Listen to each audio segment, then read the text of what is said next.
근데 1장서부터 6장까지는요 굉장히 쉬워요. 왜냐하면 사건 중심으로 되어 있거든요. 예를 들어서 1장서부터 6장까지 첫 번째 5가지 사건이 1장서부터 6장까지 기록이 되어져 있는데, 첫 번째 사건은 뭐냐면 다니엘이 바벨론에서 주는 음식을 거절하는 사건이에요. 음식을 거절하는 사건. 또 두 번째로는 느부갓네살이 꿈을 꾸는데, 그 꿈을 이 느부갓네살은 누구냐면, 여러분들 제가 아침에도 좀 조킹을 했습니다만 성경에 나오는 왕 중에 가장 먼저 제일 먼저 왕이 된 사람이 누굴까요? 질문입니다. 가장 성경에 나오는 왕이라고 하는 인물 중에 제일 먼저 왕이 된 사람이 누굴까요? 제일 먼저보다 더 일찍 왕이 된 사람이 누굴까요? 자, 제가 가르쳐 드릴게요. 느부갓네살. 느부갓네살인데, 이 느부갓네살은 그 바벨론의 왕입니다. 그런데 이 바벨론 왕이었던, 제국의 왕이었던 느부갓네살이 꿈을 꾸는데 그 꿈을 도저히 해석할 수가 없어요. 그래서 그 꿈을 누가 해석하냐면 바로 다니엘이 해석하는 두 번째 사건이 다니엘서의 초반기에 나와 있습니다. 또 세 번째 사건은 뭐냐면요, 다니엘의 세 친구예요. 그러니까 다니엘의 세 친구가 풀 끄는 풀물 속에 들어갔는데, 들어갈 때는 세 사람 들어갔는데 왕이 보니까 그 풀물 속에 네 사람이 있는 거예요. 그래서 하나님의 사자와 하나님의 천사가 와서 이 세 친구를 보호하는, 머리털 하나도 상하지 않는 이러한 사건들을 세 번째 기록하고 있습니다. 네 번째는 뭐냐면 바벨론의 왕 중에 벨사살 왕이라고 있는데, 이 벨사살 왕이 뭔가를 보게 되어지는데 글씨가 써 있어요. 그래서 여러분 잘 아는 것처럼 메네메넬 데겔 우바르신이라고 하는 글이 있는데, 이거를 도저히 해석해낼 수가 없는 거예요. 그거를 누가 해석했냐면 바로 또 다니엘이 그걸 해석해내는 그런 장면들을 네 번째 사건으로 소개해주고 있고, 다섯 번째 사건은 이런 거예요. 잘 아는 말씀이죠. 다니엘을 사자굴 속에 집어넣었는데 사자들이 다니엘을 먹지를 못해요. 그래서 하나님께서 사자굴 속에서 다니엘을 보호하시는 그런 사건들로 1장서부터 6장까지 5가지 사건으로 나오는데, 그거를 이제 오늘도 하고 내일도 하고 모레도 하고 이제 이번 주도 하고 다음 주도 하고 그다음 주도 하고 여러분들과 같이 말씀을 나눌 거란 말이에요. 그리고 나서 7장서부터 12장까지는요 이제 이게 좀 감추어진 얘기들이 너무 많아요. 묵시문학적인. 그래서 여러분들이 성경을 사실 이렇게 읽어봐도요 무슨 뜻인지를 이해하지 못합니다. 그래서 제가 목사가 존재하는 거죠. 여러분들이 난해하며 이해되지 못한 부분들을 제가 조금만 여러분들을 도와주고 해석을 하면 사건 중심적인 말씀보다 훨씬 더 재미있는 말씀이 후반절에 이렇게 기록이 되어져 있단 말이에요. 그래서 여러분들이 평생 살아도 한 번도 듣지 못했던 다니엘서를 한번 듣게 될 거니까 여러분들 기대하시고 매주마다 하나님의 말씀에 귀를 기울이시기를 주의 이름으로 축복합니다. 다니엘서 하면 여러분들이 딱 두 가지 단어만 생각하시면 됩니다. 다니엘서 계속해서 반복되어진 두 가지 개념은 뭐냐면 이겁니다. 한번 따라하겠습니다. 용기. 그러니까 그리스도인들이 평생을 살아갈 때에 하나님 앞에 살아가면서 우리는 누구를 믿죠? 하나님을 믿잖아요. 그렇죠? 하나님을 믿는데 하나님 앞에 살아가면서 우리들은 하나님 앞에 어떤 존재인가? 여러분들이 하나님을 믿고 하나님을 신뢰하고 하나님을 따라가고 여러분들이 믿는 그 하나님이 천지의 주제이신 하나님을 믿는다면 그리스도인들은 참된 용기를 가져야 된다. 이것이 첫 번째 하나님께서 우리에게 주시는 용기라고 하는 단어며, 두 번째로는 한번 따라하겠습니다. 보호하신다. 하나님은 우리를 보호하시는 하나님이에요. 그래서 어떤 환경 속에서 사람이 하나님을 믿으면서 하나님을 섬기면서 우리는 불이익을 당할 때도 많아요. 여기 사건 중심에 보니까 다니엘은 사자굴 속에 들어가죠. 그런데 하나님께서 사자굴 속에서 다니엘을 어떻게 보호하셨으며, 또 다니엘의 세 친구가 풀물 속에 들어가는데, 펄펄 끄는 풀물 속에 들어갔는데 금방 다 죽어야 되는데도 다 죽지 않고 그들을 그곳에서 어떻게 하나님이 보호하시고 인도하셨는가. 이 두 가지 개념. 그러니까 하나는 뭐라고요? 하나는 용기, 하나는 보호. 이런 개념이 계속해서 반복되어지고 있습니다. 요거로 여러분들이 머릿속에 두고 다니엘서를 공부하면 훨씬 더 이해가 되어질 거예요. 그리고 다니엘서뿐만 아니라 특히 다니엘서인데 다니엘서뿐만 아니라 모든 성경의 역사를 여러분들이 5가지 제국을 알아야 돼요. 5가지. 그러니까 그 당시에 세상을 다스렸던 제국을 알아야 돼요. 이 5가지 제국이 역사적으로 나오는데 첫째는 애굽이에요. 출애굽기의 배경이 되어지는 이 이집트, 애굽에 대해서 알아야 됩니다. 그 다음에 세상을 통치했던 나라가 어디냐면 지금은 그래도 뭔지 해도 이제 미국이 지금 어떤 가장 강대국 아닙니까 지금은요. 근데 역사의 뒤안길들을 찾아보면요. 성경이 쫓아가는 모든 역사들이 성경의 역사뿐만 아니라 이게 세계사하고 같이 간다고 세계사하고. 근데 그 당시에 가장 강성했던 나라가 아수르라고 하는 제국인데 이 아수르라고 하는 제국은 지금 가면 터키 그쪽이에요. 터키 그쪽. 그런데 이 아수르라고 하는 제국이 올라와서 세계를 통치하고 있었을 때입니다. 그때에 결국 아수르에 의해서 이 이스라엘 민족도 우리 한국처럼 남한, 북한 나눠지듯이 북한국 이스라엘과 남한국 유다를 이렇게 나눠졌었거든요. 그런데 북왕국 이스라엘이 누구에게 의해서 멸망하냐면 아수르에 의해서 멸망을 합니다. 그리고 100년 있다가 남한국 유다가 나중에 멸망하게 되어지는데 결국은 아수르라고 하는 한 제국이 나왔는데 아수르가 영원할 것 같았어요. 그런데 웬걸요? 바벨론이 나타나던 신바벨론이, 이 바벨론도 2개의 바벨론이 있는데 신바벨론과 구바벨론이 있는데 그렇게 알 필요는 없고 여러분들 바벨론 제국 이렇게 알면 되는데 바벨론 제국이 파이팅을 해서 아수르 제국을 무너뜨려 버려요. 그럼 결국은 영원할 것 같던 아수르도 무너지고 그 다음에 바벨론이 일어나는데 오늘 이 바벨론은 이 다니엘서의 배경이기도 합니다. 근데 이 바벨론이 또 영원할 것 같았죠. 근데 그 당시에 하나님께서 누구를 일으키시냐면 페르시아 제국을 일으켰어요.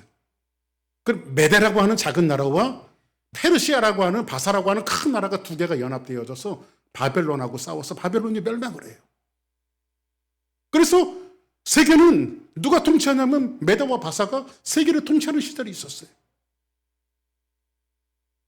그럼 메데와 바사가 또 영원할 것 같았죠. 근데 무시무시한 왕이 하나 나타나잖아요. 그게 누구냐면 헬라 제국의 알렉산더 왕이란 말이에요.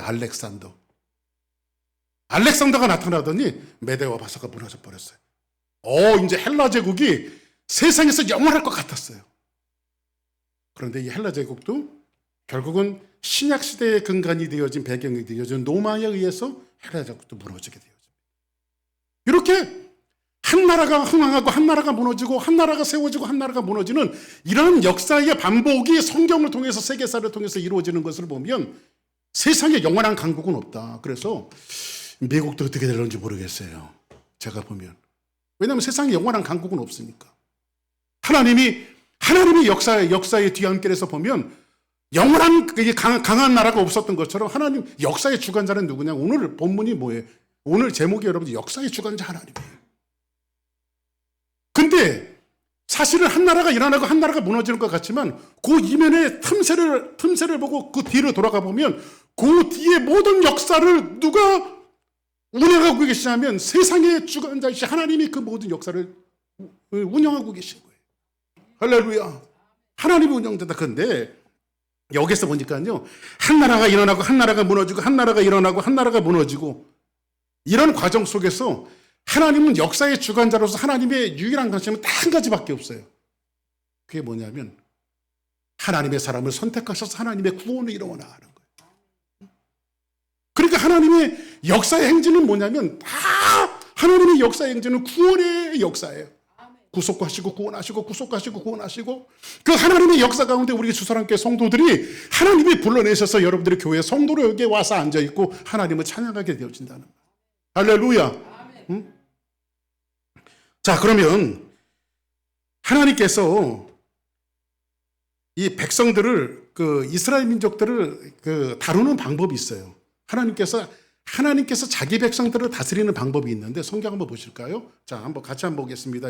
신명기 28장 2절 시작. 내가 내 하나님 여호와의 말씀을 청종하면 이 모든 복이 내게 임하며 내게 이르리니. 자, 그러면 너희가 하나님의 말씀, 한마디로 얘기하면 너희가 하나님의 말씀을 잘 들으면 복 받을 거다. 이거죠, 그죠?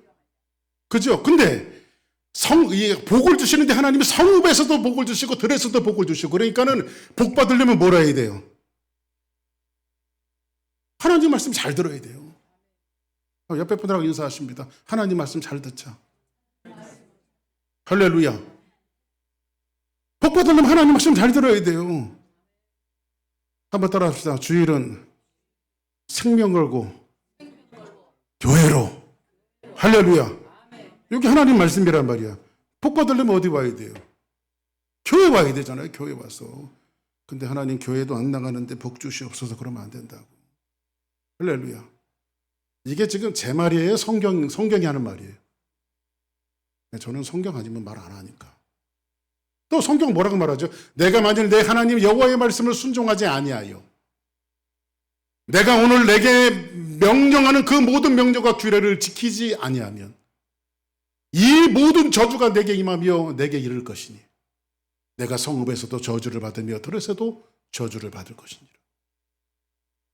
그러면 하나님께서 지난 금요일도 저를 여러분들에게 말씀드렸던 것은 에발산의 복음에 대해서 말씀드렸잖아요. 그리심산에서 하나님은 축복을 선포하고 에발산에서 저주를 선포하는 이런 메시지에 대해서 지난주 금요일날 여러분들에게 지난 금요일날 말씀드렸는데, 하나님께서는요 그리스도인들에게, 우리 하나님의 백성들에게 축복과 저주를 다 놨어요. 축복과 저주를 놨어요. 근데 축복은 단순하게 하나님의 말씀에 순종하면 축복을 받고, 하나님 앞에 순종하지 아니하면 저주를 받는다. 이 말씀을 하나님의 일관되게 이스라엘 민족에게 이 모든 것들을 다 놓으셨다고요. 할렐루야. 그런데 오늘 다니엘서를 보니까 하나님이 이스라엘 민족들이 얼마나 하나님 앞에 죄악을 저질렀냐면요, 조금 이따 이제 말씀드리면, 오늘 성경 말씀이 이렇게 시작돼요. 유다 왕 여호야김이 다스린 지 3년이 되는 해에 이렇게 말하거든요. 그러면 여기서 이스라엘 왕이라고 그래요? 유다의 왕이라고 그래요? 이스라엘 왕이 아니고 유다의 왕인데, 유다의 왕이 누구냐면 바로 여호야김이에요. 근데 여호야김은요, 유다의 왕조 실력 속에서 가장 악독한 왕이 누구냐면, 가장 죄를 많이 지었던 왕이 누구냐면 바로 여호야김이에요. 요 시대에 지금 다니엘서가 쓰여지면서 어떤 역사를 하나님이 만들어 나가시는가에 대한 것들을 성경에서 우리에게 이야기해주고 있는데, 오늘 여기에서 가장 하나님께서 순종하지 않았던, 이스라엘 민족에 불순종했던 그들에게 저주를 내리시는데, 저주 가운데 가장 그 혹독한 저주가 뭐였냐면, 결국은 바벨론에 의해서 유다가 무너져 버려요. 근데 이스라엘 민족을 포로로 끌어가는데 본격적으로 포로로 끌어가기 전에 8년 전에 먼저 끌어갔던 사람들이 있었어요. 그러니까는 유다를 점령하고 요 사람 해갖고 다 포로로 끌어가야 되는데, 포로로 끌어가기 전에 먼저 선택함을 받아서 포로로 끌려갔던 사람이 있었는데, 그 사람들이 뭐냐면 혈통적으로 왕족이라든지 지식층이라든지 고관 대작이라든지 이런 사람들을 선택해서 본격적으로 포로로 끌어가기 전에 끌어간 사람들이, 8년 전에 끌어간 그 사람들이 누구냐면, 그 중에 한 사람이 누구냐면 바로 다니엘이란 말이에요. 자, 그러면 우리 여러분들에게 말씀드리는 건 이거를 한번 이야기하고 싶어요. 우리가 살아가다 보면요, 한번 따라하겠습니다. 하나님, 왜 접니까? 그런 생각 할 때가 있어요, 없어요? 예를 들어서 어떤 병이 걸리잖아요? 병 걸린 사람 그 병원에 가보면 그런 분들하고 좀 상담할 때가 있어요. 아니, 목사님 왜 전지 모르겠어요, 이런 병이. 왜 저를 찾아왔는지 모르겠어요. 세상에 많은 사람들이 있는데 왜 나만 이런 고통을 겪는지 모르겠어요. 오늘은 이런 문제들을 여러분들과 좀 해결해 보려고 그래요. 왜 하나님 나만 이 고통을 당합니까? 다니엘도 안 끌려갈 수 있었는데 왜 하나님이 다른 사람들보다 8년 먼저 다니엘을 왜 끌려가게 하셨을까요? 지금은 안 보이지만 이런 거 있잖아요, 여러분들. 뭐 하나님께서 결론을 다 보여주시고, 야, 마지막은 네가 해피엔딩으로 끝날 거야, 다 이렇게 결론을 보여주시면은 고난 받을 맛이 날까요, 안 날까요? 그렇죠? 고난을 받을 맛이 날 거 아니에요. 그죠? 근데 하나님은요, 고난에 대한 이유를 당장 알려주시지 않아요. 하나님은 고난을 통해서 그것을 알아가게 하십니다. 당장 알려주시는 것이 아니라 고난을 통해서 그걸 알아가게 하십니다. 여러분들의 삶 속에서 때로는 고통이 있고 고난이 있고 어려움이 있잖아요. 그런데 지금은 당장 내가 받는 이 고통과 고난이 어떤 이유인지 알지 못하지만 하나님은 반드시 여러분들이 당하는 고난을, 그 고난을 통해서 하루, 이틀, 한 달, 두 달, 한 1년, 2년을 통해서 하나님은 그 고난을 통해서 왜 그런 고난이 당했는지 하나님 알아가게 하실 거예요. 그럼 오늘은 타이틀이 겁니다. 왜 하나님은 8년 전에 다니엘을 먼저 바벨론으로 끌어가셨나? 그 이유에 대해서 한번 설명해 보려고 그래요. 성경에도 보니까 이렇게 한번 결론부터 뚝 한번 던져놓고 한번 얘기해 볼게요. 다니엘처럼 창세기에 보니까 다니엘처럼 먼저 끌려간 사람이 있었죠. 그게 누구예요? 요셉이에요. 요셉. 한번 성경 볼까요? 시편에 뭐라고 이야기하고 있는지. 시편 105편 16절 시작. 그가 또 그 땅에 기근이 들게 하사 그들이 의지하고 있는 양식을 다 끊으셨도다. 그가 또 그 땅에 기근을 들게 하사 전부 다 가뭄이 들어서 사람들이 죽어나가는 일이에요. 그들이 의지하고 있는 양식을 다 끊으셨도다. 사람은 뭘 먹고 살아야 되죠? 한번 따라합시다. 한국 사람은 밥 먹고 살아야 된다. 우리는 밥 먹고 살아야 돼요. 저는 꼭 빵을 먹으면 집에 가서 밥을 먹어야 되더라고요. 저는 빵이 저한테 양식이 안 돼요. 밥 먹어야 돼, 밥. 근데 양식이 끊어졌단 말이에요, 양식이. 양식이 끊어졌다라고 하는 것은 죽는다는 말이죠. 그런데 성경에 보니까 근데 양식이 끊어졌던 그 시기에 하나님께서 그가 한 사람을 앞서 보내심이요. 그 사람이 누구예요? 요셉이 종으로 팔렸도다. 자, 그러면 여러분들에게 성경을 보고 얘기합니다. 요셉은 자기 형들의 농간에 의해서 우물 속에 들어가다가 또 살아나기도 하고 노예상인한테 지금이야, 여러분들 지금이야 뭐 교통도 발달돼서 우리가 어디가 어딘지 잘 알겠지만 옛날에 고대 시대 때는요 한 번도 가보지 못한, 저는 처음에 미국에 와갖고요, 제가 1999년도에 미국에 왔거든요. 눈만 뜨면 한국 가고 싶어요. 눈만 뜨면 홈식이 있어갖고요, 저를 여기에다가 막 그냥 무릎 꿇려 앉혀놓은 사람이 제 집사람이에요. 저는 매일 짐 싸자고 그랬어요. 야, 한국으로 돌아가자. 이 미국이 사람 살 데가 못 되니까 한국으로 돌아가자고. 제 아내 여기 있지만요, 전 매일 괴롭혔어요. 한국으로 돌아가자고. 여기 한국 사람 살 데 못 된다. 비행기만 뜨면 저 비행기가 한국 갈까? 갈베스톤에 낚시를 하러 갔는데요, 큰 배들이 왔다 갔다 하더라고요. 저 배는 한국을 가려나? 그런 향수에 대한 그리움이 있는데, 요셉 때는요, 아주 고대 시대 때 배도 없고 비행기도 없고 교통수단이라고 하는 사람이 걸어 다녀야 하는 그 시기란 말이에요. 애굽을 가봤겠어요? 어딜 가봤겠어요? 근데 요셉이 그것도 자기의 형제들한테 팔려갖고 애굽에 가게 되어졌는데, 요셉이 그게 이해가 되어지겠냐고요, 이게. 애굽에 가갖고 보디발에 비해서 종살이를 하고 조금 살만하니까 감옥에 가게 되어지고, 이게 좀 이해가 되어지겠냐고요, 그런 상황들이. 근데 요셉 자체도 이해되지 않았지만 요셉이 언제 이해가 되어지죠? 세상에 양식이 끊어지고 가뭄이 들었을 때에, 자기 형제들, 자기 식솔들이 자기 앞에 무릎을 꿇었을 때에, 아, 이건 하나님께서 하신 일이구나. 자, 그럼 여기 한번 성경을 보자고요. 그가는 누굴까요? 하나님이죠. 하나님이. 한 사람은 누굴까요? 요셉이죠. 팔렸어요. 보냄을 받았어요. 그 한 사람을 앞서 보내셨으며, 누가 보내신 거예요? 하나님이 보내신 거예요. 할렐루야. 그러니까 하나님의 역사에는 우연이 없어요. 여러분들이 지금 주사랑교회에 앉아서 그 자리에 한 사람 앉아 있는데, 여러분들이 여러분 두 발로 걸어와서 여기 앉아 있는 것 같지만 하나님이 함께 하셨으니까 여기 앉아서 지금 말씀을 듣고 있는 거예요. 할렐루야. 응? 그래서 뭐 해야 돼요, 여러분들? 하나님의 섭리로 의해서 여기 앉아 있으니까 뭐 해야 돼요? 예? 엉덩이를 비비고 그 자리를 지켜야 돼. 할렐루야. 딴 데 가면 안 된단 말이야. 아멘. 하나님이 내게 주신 자리니까 그래요. 응? 자, 그러면 하나님께서 8년이나 왜 다니엘을 먼저 보내셨나? 이건 뭐냐면 지금 바벨론이 세상을 지배하고 있을 때예요. 그죠? 사람들이 지금 이제 한국도 굉장히 낮았습니다만 뭐 요즘도 뭐 그렇게 해도 과언은 아니죠. 사람들이 큰 인물이 되려면 미국 가야 된다. 응? 그래서 같은 것이면 대학을 나오려면 하버드를 나와야 된다. 그래서 우리 애들 다 하버드 가기를 주의 이름으로 축복합니다.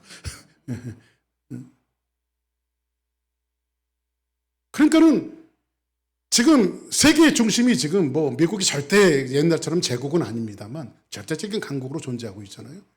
이게 나라가 강하다 보니까요.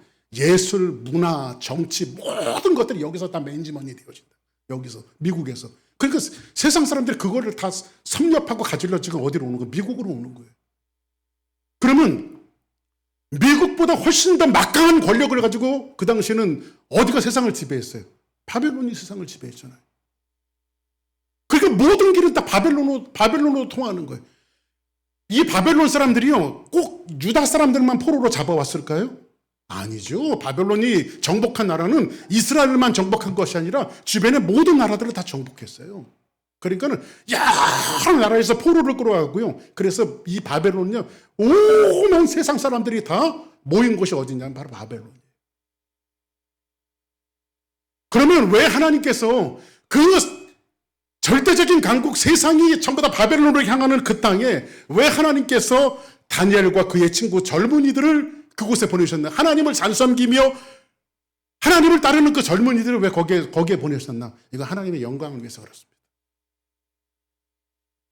고난이라고 하는 것은 때로는 하나님의 영광이에요. 한번 보세요, 여러분들. 관중들이 있단 말이에요, 관중들이. 우리나라 여러분들, 우리나라 손흥민 선수 같은 사람들은요, 진짜 우리 지난번에 우리 총영사님하고도 한번 얘기했지만 한 시대에 살아가고 있는 게 우리한테 행복이야, 진짜. 축구만 잘하는 게 아니라 손흥민의 브랜드 하나 가치가요, 한국 사람들의 위상을 얼마나 올려놓는지 몰라요. 방탄소년단 아시죠? BTS. 아유, 미국 아이들이요, 막 열광합니다. 응? 열광합니다. 그리고 이렇게 브랜드의 가치가 막 일어나는 거죠. 근데 그 당시 고대 시대 때 유다에서 잡아온 아이들이 있었는데 다니엘과 사드락과 메삭과 아벤느고 이런 젊은 소년들 아주 총기가 있고 귀족들을 지금 잡아다 놨는데 보니까 범상치가 않아요. 근데 바벨론식의 신앙을 교육하고 바벨론식의 음식을 교육하고 바벨론식의 모든 것들을 그들에게 섭렵하려고 다 주려고 하지만 그들이 거부를 합니다. 왜냐? 나는 하나님을 믿는 사람이라는 거지. 이게 가능한 겁니까, 여러분들? 이방 땅에서 이게 가능합니까? 그런데 이들이 그걸 고집하다 보니까 사자굴 속에도 들어가고요, 풀무불 속에도 들어가는데 사람들이 관중들이 얼마나 많이 모였는지 그 중에서 사람들 보는 앞에서 그냥 불 속에 들어가는 거야. 근데 사람들이 이렇게 들여다보니까 누키는 3명 집어넣는데 안에 4사람이 있어. 이게 뭘까요? 하나님의 천사가 벌써 그들을 보호하고 있는 거예요. 그리고 왕이 나와라 나와라 해서 나오니까 머리털 하나 상하지가 않았어. 이게 뭐예요? 하나님의 영광이란 말이야. 할렐루야. 하나님의 영광이에요. 다니엘을요, 며칠 굶어 사자굴 속에 집어넣었어요. 다니엘은 분명히 죽었어야 되는데 죽질 않아요. 왜? 하나님이 보호하시니까. 그걸 누가 봐요? 바벨론의 왕이 보고 고관 대작들이 보고 세상 사람들이 보면서 그 사람들이 뭘 느꼈을까? 아, 저 유다의 사람들이 믿는 하나님은 대단한 하나님이구나. 할렐루야. 그래서 여러분들, 때로는 그리스도인들이, 주사랑교회 성도들이 이 미국이라고 하는 낯선 여러분의 환경과 삶 속에서 내가 이 당하는 고난과 어려움들이 이해가 되지 않을 때가 있어요. 그런데 하나님께서 낯선 그 땅에 여러분들을 두신 것은 뭐냐면 하나님이 다니엘처럼 사드락과 메삭과 아벳노고처럼 하나님의 영광을 드러내기 위해서 하나님 그 자리에 여러분들을 두신 거예요. 할렐루야. 영광 돌리를 찬스란 말이에요. 다 봐라 이거예요. 다 봐라 이거예요. 두 번째로는요. 왜 하나님께서 8년이나 먼저 다니엘을 끌려가게 하셨냐면요. 앞으로 이스라엘에 끌려올 포로들을 위해서 먼저 다니엘을 먼저 보내신 거예요. 여러분 보세요. 요셉이 아까 애굽에 먼저 팔려갔다 그랬잖아요. 요셉이 아니었으면 이스라엘 사람들은 하나님의 언약이 성취될 수가 없어요. 왜냐하면 다 죽으니까 사람이 먹어야 살잖아요. 먹을 게 없는데 어떻게 살아요? 근데 요셉에 의해서 야곱의 시솔들이 양식을 얻고 구원함을 받습니다. 아마 성경에는 안 나와 있지만은 아마 그 형들이 그랬을 거예요. 아유, 저거 우리가 죽으라고 애굽에 팔았는데 우리가 제 덕을 볼 줄 누가 알았어? 그러면서 아마 지네들끼리 그랬을 거예요. 야, 네가 먼저 팔자고 그랬잖아. 내가 먼저 팔자고 그랬잖아. 아마 그랬을 것 같아요. 여러분들, 세상에 가장 큰 축복이 뭐냐면요. 어떤 사람이 가장 복을 받냐면요. 하나님이 편들어주기로 작정한 인생이에요. 아멘? 팔려가도 하나님이 편들어 주시니까요. 하나님이 가정에서 세워주시고요. 하나님이 편들어 주시니까요. 감옥에서도 하나님이 그를 드러내시고요. 하나님이 편들으니까요. 적대 국가의 애굽에서 하나님이 총리 대신으로 만드시고요. 이 요셉 때문에 가족 전체가 구원을 받잖아요. 그래서 여러분들 다른 복을 구하지 말고 한번 따라하겠습니다. 하나님은 내 편이시라. 하나님은 내 편이시라. 가장 큰 축복이에요. 하나님이 여러분들 하나님의 성품 중에 가장 좋은 성품 중에 하나가 뭔지 아십니까? 뭔 것 같아요, 여러분들? 뭐 사랑하신다 다 얘기했지만 저는 하나님의 성품 중에 가장 좋은 성품 중에 하나가 하나님의 성실하심 같아요. 하나님의 성실하심 같아요. 하나님이 우리를 사랑하시되 성실함을 갖고 사랑하십니다. 우리가 죄지을 때도 우리를 사랑하셨고요. 우리가 착한 일을 할 때도 하나님은 우리를 사랑하셨어요. 마치 부모들이 내 자식이 못된 짓을 한다고 내 자식이 아닌 거 아니잖아요. 저 자식들을 위해서 기도하고 강구하고, 그렇죠? 성실함을 가지고 자기 자식을 사랑하듯이 하나님은 우리를 그렇게 사랑하실 것 같아요. 그래서 저는요, 실력 있는 사람보다 성실한 사람이 좋습니다. 실력은요, 좀 갈고 닦고 공부하고 훈련하고 그러면 실력은 가질 수가 있어요. 그러나 성실함은요, 사람이 노력해서 가질 수 있는 것이 아니라 이 성실은 하나님께서 주시는 성품인 것 같아요. 그래서 저는요, 한 가지 목회적인 그 철학이 한 가지가 있습니다. 그건 뭐냐면요, 저는 한 번도 제가 사람을 바꾸려고 생각하지 않습니다. 내가 이렇게 하면 저 사람이 바뀌어지겠지. 천만의 말씀이에요. 여러분들, 제가 여기서 아무리 유창한 말씀으로 여러분들 설교한다고 여러분들이 바뀔 것 같아요? 안 바뀌게 생겼잖아요. 여러분들 서로 보시라고요. 여러분들이 안 바뀌게 생겼잖아. 내가 봐도. 근데 뭐가 바꾸는지 아십니까? 살아있는 하나님의 말씀이 그 마음속에 뿌려지면 하나님이라 이 땅에 떨어져 죽으면 많은 열매를 걷는 것처럼 생명의 말씀이 듣든지 안 듣든지 저는 성실함으로 여러분들에게 그냥 이렇게 말씀을 증거할 거예요. 오늘 여러분들이 제 말씀이 다니엘에서 처음 시작하는데 이 말씀이 이해가 되든 이해가 되지 않든 성실함으로 저는 이 말씀을 증거할 거예요. 그러면 언젠가는 이 살아있는 말씀이 우리의 인격과 삶을 변화시키리라고 저는 믿습니다. 할렐루야. 그것이 하나님의 성실함이에요. 결국은 이렇게 하나님께서 이제 앞으로 많은 포로들이 이제 이 이스라엘 땅에서 끌려올 거란 말이에요. 유다 땅에서. 근데 다니엘과 사드락과 메삭과 아벳노고 이 젊은 청년들이요, 퍼포먼스를 너무 거창하게 해보니까 바벨론 사람들이 하나님을 두려워하기 시작했어요. 할렐루야. 그리고 어떻게 하나님의 역사가 그들을 운영하시는가를 성경은 우리에게 정확하게 우리에게 보여주고 있어요.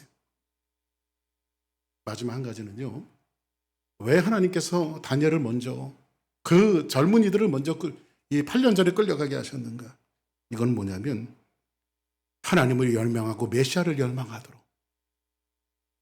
지금 이스라엘 민족은 바벨론이라고 하는 나라에게 나라를 전체로 다 빼앗겼어요. 그리고 고통 속에 신음하고 있습니다. 사람이요, 고통 속에 있다 보니까요, 하나님을 찾게 되어져요. 예배 자리에 나오게 되었습니다. 그러니까 여러분들, 사실은 우리가 편안할 때 더 기도해야 돼요. 아멘. 한번 따라 합시다. 편안할 때 더 기도하자. 할렐루야. 근데 꼭 힘들면 교회 나와. 힘들면 하나님 앞에 머리 숙여. 뭐 그렇게 하는 것은 안 하는 사람보다 훨씬 낫기는 해요, 그게. 근데 여러분들, 평상시 하나님 앞에 무릎을 꿇으세요. 아멘.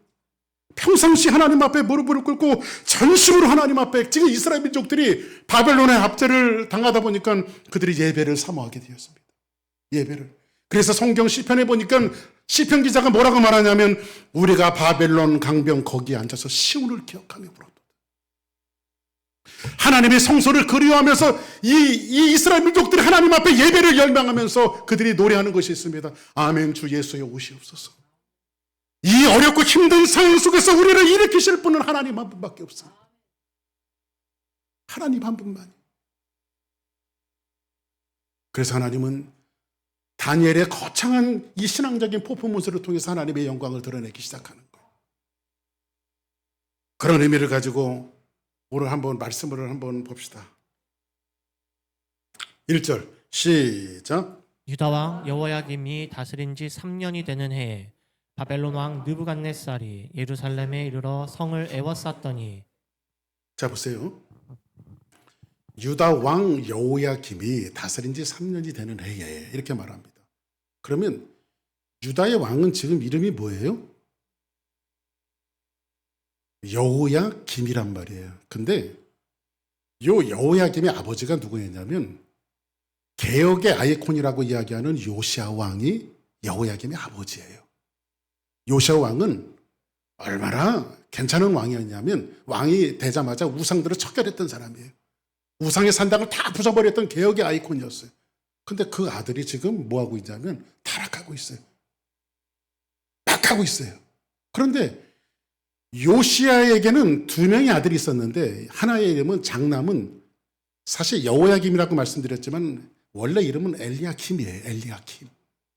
그리고 2번째 아들은 여호아하스라고 하는 아들이 있었는데 요시야 왕이 딱 보니까 장남은 왕꺼머리가 못 되는 것 같아. 그래서 둘째 아들 여호아하스에게 왕위를 물려줬어요. 그러면 요시야 왕의 뒤를 이어서 첫째 아들이 왕이 됐어요? 둘째 아들이 왕이 됐어요? 둘째 아들이 왕이 됐다고요. 그런데 둘째 아들이 왕위를 지배하고 있었을 때 아직도 시들지 않았던 애굽이라고 하는 나라가 유다를 쳐들어와요. 그래서 유다하고 애굽하고 파이팅을 해갖고 애굽이 이겨요. 그러니까 유다는 애굽의 뭐가 돼서 식민지가 되어졌겠죠. 근데 애굽의 왕이 딱 보니까는 저거 지금 그 첫째가 왕이 돼야 되는데 둘째가 왕이 되는데 애들이 바꿔 해갖고 다시 바꿔놨어. 애굽이. 그래서 이름까지 바꿨어요. 엘리야킴에서 여호야킴으로. 그 아들이 지금 누구냐면 여호야킴이에요. 이해되시죠? 무슨 말씀이지? 이거 이해돼야 돼요. 이렇게 쉽게 설명하는데 이해 반드시 돼야 됩니다. 할렐루야. 그 여호야킴이 유다 나라의 왕이 되어졌는데 요 왕이 얼마나 독한 왕이냐면 요 시대에 선지자 하나가 탁 튀어나오는데 그 선지자가 누구냐면 여러분이 잘 아는 눈물의 선지자였던 예레미야입니다. 예레미야가 이야기하는 것은 뭐냐면 지금은 유다는 어디의 식민지예요? 애굽의 식민지예요. 그런데 이 엘리야가 나타나는 말이 뭐냐면 너희들은 애굽에 가까이 해서는 안 된다. 이걸 이야기해요. 애굽에 가까이 해서는 안 된다. 그러니까는 지금 그 여호야김이 정책하는 이 모든 것들을 딴지를 걸고 선지자가 나서니까 선지자가 보기 좋겠어요? 안 좋겠어요? 근데 이 여호야김이 얼마나 나쁜 왕이냐면 한번 봅시다. 얼마나 나쁜 왕이었냐. 예레미야에 나오는 겁니다. 예레미야 36장 22절 시작. 그때는 9째 달이라 왕이 겨울 궁전에 앉았고 그 앞에는 불 피운 화로가 있더라. 이제 그때 왕이 있었는데 이 왕은 이제 여호야킴이에요. 그런데 그 앞에 이제 화로가 있는 거예요. 불타는 화로가 있는데 겨울에 자 시작. 여우디가 선어 쪽을 낭독하면 왕이 면도칼로 그것을 연하여 베어 화롯불에 던져서 두루마리를 모두 태웠더라. 여기서 보니까는 여우디가 선어 쪽을 낭독했던 말씀이 성경책이란 말이에요. 지금은 이런 성경책이 두루마리 성경책이잖아요. 두루마리 성경책을 낭독하면 이거 성경일을 갖고 와 해갖고 그걸 면도칼로 난도질을 해갖고 불에 태워버렸단 말이야. 누가? 그러니까는 이 왕은 하나님의 말씀대로 산다는 거야, 안 산다는 거예요? 하나님의 말씀대로 살고 싶지 않다는 거죠. 자, 그 다음 26절 시작. 왕과 그의 신하들이 이 모든 말을 듣고도 두려워하거나 자기들의 옷을 찢지 아니하였고 성경을 찢고 성경을 모욕하는데도 그 사람들이 하나님을 두려워하지 않아요. 25절 시작. 엘라단과 들라야와 그마랴가 왕께 두루마리를 불사르지 말도록 아뢰어도 왕이 듣지 아니하였으며 왕이요, 그 성경책이 하나님의 말씀입니다. 그 불사르면 안 됩니다라고 이야기해도 그걸 들어야 안 들어요? 듣지 않아요. 그 다음 26절 시작. 왕이 왕의 아들 여라무엘과 아스리엘의 아들 스라야와 압디엘의 아들 셀레마에게 명령하여 서기관 바룩과 선지자 예레미야를 잡으라 하였으나 여호와께서 그들을 숨기셨더라. 나중에 왕이 면도질을 해서 난도질을 해서 불태웠던 이 성경책은 나중에 예레미야가 복원을 합니다. 선지자가 복원을 해요. 그러나 여호야김이 얼마나 악한 왕이었는가를 성경은 여실히 우리에게 보여주고 있는데 그때의 예레미야의 예언대로 하나님께서 애굽이 아닌 신흥 강국을 일으키시는데 가장 빨리 된 왕이 누구라고요? 느부갓네살을 하나님이 들으셔서 바벨론을 막 일으키시는 거예요. 바벨론을 일으키시는 거예요. 그리고 이 느부갓네살 왕이 다스렸던 바벨론에 의해서 유다는 처참하게 무너지고 망하게 되어집니다. 그때에 이 사건을 성경은 뭐라고 말하냐면 오늘 보면 2절을 이 말씀만 하고 마치겠습니다. 2절 봅니다. 시작. 주께서 유다 왕 여호야김과 하나님의 전 그릇 얼마를 그의 손에 넘기심에 그가 그것을 가지고 신할 땅 자기 신들의 신전에 가져다가 그 신들의 보물 창고에 두었더라. 자 보세요. 느부갓네살 왕이 바벨론의 왕으로서 사실은 이때의 느부갓네살 왕이 바벨론의 왕은 아니에요. 사실은 그 느부갓네살의 왕이었던 아버지 나무 무슨 살이 있어야 하든가 응? 성경에는 안 나오는데 아버지가 원래 왕이었고 이 느부갓네살이 막강한 힘을 가지고 있었을 때의 성경은 느부갓네살을 왕이라고 이야기하는 거예요. 근데 주께서 유다 왕 여호야김과 하나님의 전 그릇을 얼마를 그 손에서 넘기심에 그가 그것을 가져다가 자기 신들의 신전에 가져다가 그 신들의 보물 창고에 두어라. 그러면 느부갓네살이 무슨 명령을 내리냐면 야, 저 유다 나라에 가서 유다 왕 여호야김도 끌어오고 그들이 아주 가장 귀하게 여기는 보물들을 다 데려다가 저 신할 평지에 우리 신전에다가 다 둬라. 이게 누가 명령 내린 거예요? 누가 내린 명령이에요? 느부갓네살이. 근데 성경은 정확하게 보시기 바랍니다. 느부갓네살이 했지만 성경은 뭐라고 말하냐면 주께서. 한번 따라 합시다. 주께서. 그러면 느부갓네살이 한 소행이지만 그 역사의 주관자는 누구시라는 거예요? 하나님이시라는 거예요. 할렐루야. 하나님이시라는 거예요. 주께서라고 하는 말은 아도나이라고 하는 말은 절대적인 하나님의 강력한 통치를 말할 때 아도나이라고 하는 표현을 쓰거든요. 근데 이 강력한 통치를 가지고 하나님이 이 모든 역사를 주관하십니다. 여러분들 인생살이 살면요 딱 두 가지만 이해하시면 돼요. 역사가 뭔지 아십니까? 역사를 제가 딱 두 마디로 요약해 줄게요. 하나님이 하신 일과 앞으로 하실 일. 할렐루야. 하나님이 지금까지 하신 일과 앞으로 하실 일, 이게 전체적인 역사예요. 앞으로 역사의 주관자는 하나님이십니다. 그 선상에서 우리는 여기에 놓여 있습니다. 모든 인생의 축은 누구예요? 하나님이십니다. 여러분 지금 살아가면서 이해되지 않는 그런 일들이 있잖아요. 그러면 여러분들 나가서 하나님 앞에 역사의 주관자는 하나님이시니까 새벽에도 나오고 언제든지 나와갖고 하나님 이게 뭡니까? 알려주세요. 그러면 하나님이 다니엘의 눈을 열었듯이 하나님이 우리의 눈을 열어서 하나님이 이상을 보게 하십니다. 이걸 성경은 뭐라고 말하냐면 부흥이라고 말하는 거예요. 할렐루야. 하나님의 역사를 볼 줄 아는 사람이 부흥하는 사람이에요. 하나님의 역사를 볼 줄 아는 교회가 부흥하는 교회. 할렐루야. 우리 주소랑교회가 하나님의 역사를 보면서 역사의 주관자이신 하나님의 역사를 읽으면서 정말 부흥해 나가는 그런 놀라운 역사와 은혜가 있기를 주의 이름으로 축복합니다. 다 같이 자리에서 일어나시겠습니다.